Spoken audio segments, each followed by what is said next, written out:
So, you want to make music from your bedroom? You're in the right place. Whether you're dreaming of becoming the next Metro Boomin, or you just want to vibe out and make your own sound, today, I'm breaking down what you actually need to get started without draining your bank account.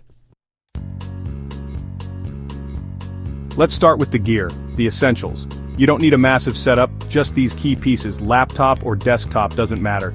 Just make sure it can handle audio software. Look for at least 8 GB of RAM and a decent processor, like an i5 or better. This is your creative playground. We'll dive into options in a sec. Converts your mic and instrument signals into clean digital audio. Start with a USB mic like the Audio Technica at 2020 USB+, or step up to an XLR condenser mic with an interface. Closed-back studio headphones like the Audio Technica M50X will give you clean sound without annoying your neighbors. That's it. That's the whole bedroom setup. Clean, minimal, powerful. Now let's talk DAWs, your digital music studio. Great for beginners and producers who make beats. Easy UI, amazing piano roll. But the mixer workflow can get messy. Perfect for looping and live performance. Great for electronic music. Bit of a learning curve at first, Mac only. Excellent for songwriters and vocalists. Beautiful stock plugins, industry standard for recording and mixing.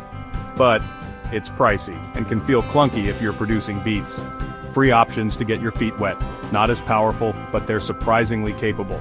Which DAW are you thinking about trying? Drop it in the comments. Let's compare setups.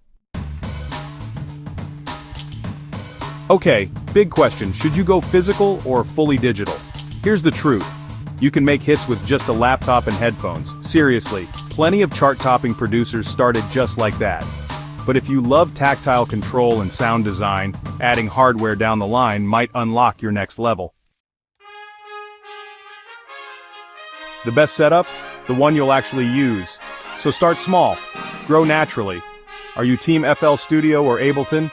Would you rather spend money on plugins or a hardware synth? What's your biggest challenge as a beginner producer right now? Let's talk in the comments. I reply to everybody, and hey, if this helped you, hit that like button and subscribe. I've got more beginner tips, beat breakdowns, and free resources coming every week. Make your sound. From your space, let's build.